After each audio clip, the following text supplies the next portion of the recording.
श्री रविंद्र सिंह भाटी। धन्यवाद सभापति महोदय। आज आपने राजस्थान कोचिंग सेंटर नियंत्रण एवं विनियमन अधिनियम पर विधेयक पर मुझे बोलने का मौका दिया। मैं मेरी बात शुरू करूंगा।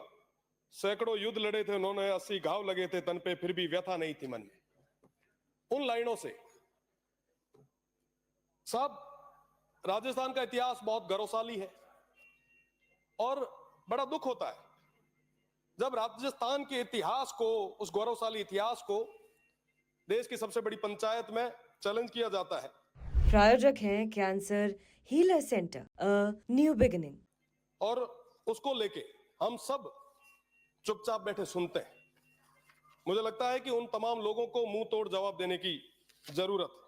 आज का जो बिल है वो बहुत जरूरी बिल है, कोचिंग का बिल है। कई सारे तमाम जो हमारे सदस्य हैं उन्होंने अपनी अपनी बात रखी, कई सारे सुझाव दिए।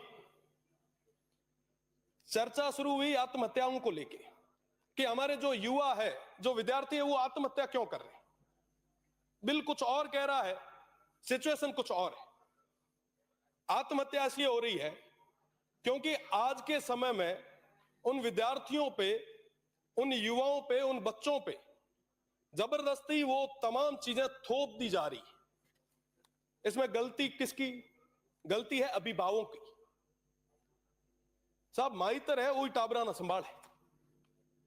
आज के समय में जो हमारे बच्चे हैं, जो स्टूडेंट है, जो IIT जी की तैयारी कर रहे हैं, उनको इरोडोव, क्रोटोव जैसी थ्योरीज पढ़ाई जाती है। IIT अगर क्रैक करनी है, जी अगर क्रैक करना है तो आपको यह पढ़ना पड़ेगा। ये क्या है पता है साहब? ये नासा के वो टेक्निकल पॉइंट्स है। मुझे लगता है ये भारत के अलावा कहीं के भी विद्यार्थियों को नहीं पढ़ाया जाता। 12वीं का जो बच्चा है उसको आप इतनी बड़ी जिम्मेदारी दे रहे कि ये पढ़। भाई 99.9 परसेंटाइल नहीं हुई तो भैया सिलेक्शन नहीं होगा। अरे सिलेक्शन नहीं हुआ तो अपने रिश्तेदार क्या कहेंगे? वो रिश्तेदारों को खुश करने के चक्कर में अपने बच्चों की बलि चढ़वा देते हैं। हम आरोप लगा रहे हैं कोचिंग इंस्टीट्यूट पे। निश्चित रूप से कोचिंग इंस्टीट्यूट में तमाम व्यवस्थाएं सही होनी चाहिए, पूरी फैसिलिटीज मिलनी चाहिए, पर साथ ही साथ मेंटल हेल्थ की भी बात बहुत ज्यादा जरूरी है। आज के समय में जो 12वीं के बच्चे हैं वो हंसना भूल चुके हैं। हमारे सबके घर में बच्चे हैं, हम सब जाते हैं, देखते हैं जो कोचिंग इंस्टीट्यूट में जो तैयारी कर रहे हैं उन पे इस लेवल का भार रहता है कि वो परिवार के साथ में बैठ ही नहीं पा रहे। ये कंपटीशन का युग है। आज के समय में लगभग 10,000 में से जाके 100 जनों का सिलेक्शन होता है और उन पर इस तरीके का प्रेशर डाल दिया जाता है जिसकी वजह से वो ऐसे कदम उठा रहे। साहब, मुझे लगता है कि इसके लिए हमें नींवों को मजबूत करने की ज्यादा जरूरत है। नींव कैसे? आज के समय में हमारे जो स्कूल्स हैं उसके अंदर क्या हम सही तरीके से वो व्यवस्थाएं दे पा रहे हैं? हमारे जितने भी ग्रामीण परिवेश की स्कूलें हैं, क्या उनमें शिक्षण व्यवस्थाएं हैं, जो शिक्षा की गुणवत्ता है, क्या वो सही है? आपको मैं अगर मेरे शिव की ही बात करूं तो 11 विद्यालय ऐसे जहां पे अध्यापक ही नहीं है, पंचायत सहायकों के भरोसे चल रहे हैं। 42 विद्यालय ऐसे हैं जहां पर एक एक अध्यापक के भरोसे चल रहे हैं। 200 विद्यालय ऐसे हैं जिनमें सिर्फ 2 ही अध्यापक हैं। और फिर हम बात कर रहे हैं साहब कि बेहतर शिक्षा हमारे विद्यार्थियों को मिले। अगर मैं ग्रामीण परिवेश की बात करूं, मैं बाड़मेर, जैसलमेर और बालोतरा की बात करूं, तो आजादी के बाद जाके अब वहां पे कॉलेजेस खुली है और उन सब कॉलेजेस में एक एक स्टाफ है। फिर हम सब उम्मीद करते हैं कि साहब हमारे बच्चे जो हैं वो IIT में जाए, UPSC में जाए, बड़े पद पे जाए। फिर उनको कहते हैं कि साहब हम कैसे भी करके आप सेलेक्ट हो। सब उन बच्चों की नींवों को ही हमने कमजोर कर दिया है। अगर वाकई चाहते हैं कि साहब बेहतर हमें परिणाम मिले तो उनकी नींवों को मजबूत करने की जरूरत है। कोचिंग इंस्टीट्यूट की बात चल रही है। कई सारे हमारे जो माननीय सदस्य थे उन्होंने कहा कि साहब कोचिंग इंस्टीट्यूट जो है उन पे ये कर दो, वो कर दो। आप करें, आप नियंत्रण रखें, नियंत्रण बहुत ज्यादा जरूरी है। साथ ही साथ जो आम विद्यार्थी है उसकी फीस को लेके, कोचिंग इंस्टीट्यूट्स की फीस को लेके चर्चा बहुत ज्यादा जरूरी है और एक लिमिट बहुत ज्यादा जरूरी है। पर साहब अगर आपने राजस्थान की कोचिंग इंस्टीट्यूट्स को बंद कर दिया तो ये सारे बच्चे वहां राजेंद्र नगर, मुखर्जी नगर जाके धक्के खाएंगे। वहां के हालात जाके देखो आप साहब, 4x4 मीना पगी लांबा को नहीं इतनी जगह रही है, और वहां पे हमारे जाके बच्चे परेशान होंगे।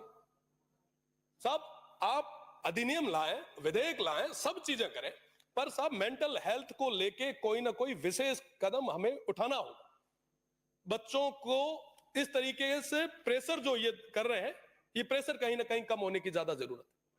और सबसे बड़ी चीज तो मैं हाथ जोड़े थोरो करूंगा तमाम रिश्तेदाराना, जो कहीं ना कहीं बच्चे पे एक तरीके से प्रेशर होता है कि साहब रिश्तेदार क्या कहेंगे, वो क्या कहेगा, तो निश्चित रूप से काउंसलिंग की बहुत ज्यादा जरूरत है। साथ ही साथ हमारे यहाँ के कंपटीशन की बात करें, लगभग 50 लाख बच्चे हर साल तैयारी करते हैं, 1 लाख से 1.5 लाख के आसपास की नौकरियां आती है। बाकी सारे विद्यार्थी जो है वो कहीं ना कहीं डिप्रेस्ड होते हैं। अगर मैं मेरी ही बात करूं, मैं साइंस में 12th करके आया, बायो में 78% थे, डॉक्टर साहब वगैरह सब बिराजे हैं। मुझे भी किसी ने सलाह दी, परिवार को भी कहा कि साहब डॉक्टरी करवा दो। उस समय प्री मेडिकल टेस्ट हुआ करता था, इंटरेस्ट नहीं था, किसी और क्षेत्र में चले गए, वकालत कर ली। तो निश्चित रूप से कहीं ना कहीं जो आसपास की एक लॉबी है वो उस विद्यार्थी को यह भी नहीं पूछते कि साहब आपको जाना किस और है। तो निश्चित रूप से इसके लिए भी अपने को विचार करना पड़ेगा, और साथ ही साथ अभिभावकों से विशेष निवेदन करना पड़ेगा कि साहब बच्चों को आप वो जिस और जाना चाह रहे हैं उस और भेजो, उस पर दबाव ना डालो। इसके बारे में हमें चर्चा भी करनी पड़ेगी। आसपास हम सब लगभग 200 के 200 जो यहाँ पे चुन के आए हैं, अपने अपने क्षेत्र में सब अपना प्रभाव रखते हैं। निश्चित रूप से अगर वो क्षेत्र में जाके इस तरीके से कहेंगे तो उसका एक अलग ही इफेक्ट भी आएगा, हमें परिणाम भी मिलेगा। आज के समय में जो कोचिंग इंस्टीट्यूट्स में या कंपटीशन एग्जाम में जो तैयारी कर रहे हैं, उनमें हर 10वां बच्चा डिप्रेशन का शिकार है। उस डिप्रेशन को कम करने के लिए हमें कई सारी चीजों पे काम करने की जरूरत है। साथ ही साथ ये जो बिल आया है, विधेयक जो आया है, निश्चित रूप से हम अधिकारियों को बहुत ज्यादा ताकतें दे रहे हैं। अगर इस तरीके से लाल फीताशाही हावी हो गई, सब आप कह रहे हैं कि कोचिंग इंस्टीट्यूट्स के ऊपर सर्वे भी ये करेंगे, निरीक्षण भी ये करेंगे, उस कमेटी के जो अध्यक्ष होंगे वो भी कलेक्टर होंगे। मेरे से पहले नसीराबाद से आने वाले माननीय सदस्य ने कहा कि साहब कलेक्टर लगभग 30 से 40 कमेटियों के अध्यक्ष होते हैं, वो किस किस चीजों का ध्यान रखेंगे। तो निश्चित रूप से ये बहुत बड़ी चीज है, और इन तमाम चीजों के बारे में हमें सोचना होगा। आज के समय में ये जो स्थितियां परिस्थितियां बन रही है, हम सभी के लिए बहुत ही चिंता का विषय है। इस तरीके से अगर हम युवाओं पे दबाव बनाते गए तो आने वाले समय में मुझे लगता है कि हम हमारी क्वालिटी को पूरे तरीके से खत्म कर देंगे। हमारे यहाँ पे IIT JEE और तमाम कंपटीशन एग्जाम में जिस तरीके के सिलेबस है, मुझे नहीं लगता कि पूरे वर्ल्ड में ग्लोबली कहीं ऐसे सिलेबस होंगे। कहीं सिलेबस नहीं है। आप बड़ी से बड़ी यूके देख लें, यूएस देख लें, आप जर्मनी देख लें, न्यूजीलैंड देख लें, कहीं पे भी जाए, इस तरीके का जो मानसिक तनाव और इस तरीके के जो कोर्सेज हैं वो कहीं नहीं। आज के समय में अगर बात करें हम कोचिंग इंस्टीट्यूट्स की, तो अभी चर्चा चल ही रही थी, उसी का विधेयक है। तो मैं अगर कोचिंग इंस्टीट्यूट की बात करूं तो वो एक विकल्प है।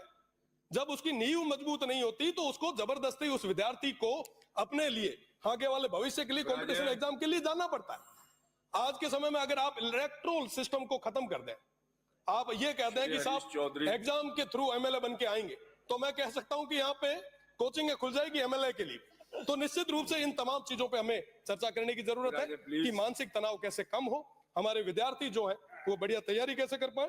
ये जो विधेयक आया है, मुझे लगता है कि इसको परवर समिति में भेज देना चाहिए और इस पे विस्तार में चर्चा जरूरी है। बहुत बहुत धन्यवाद। बाद में बोलना तो धन्यवाद सभापति महोदय। अगर मैं सरल शब्दों में अपनी जिम्मेवारी यहाँ बैठे हुए 200 विधायकों को बताना चाहता हूं कि वृद्धाश्रम किसकी प्रायोजक हैं cancer healer centre, a new beginning.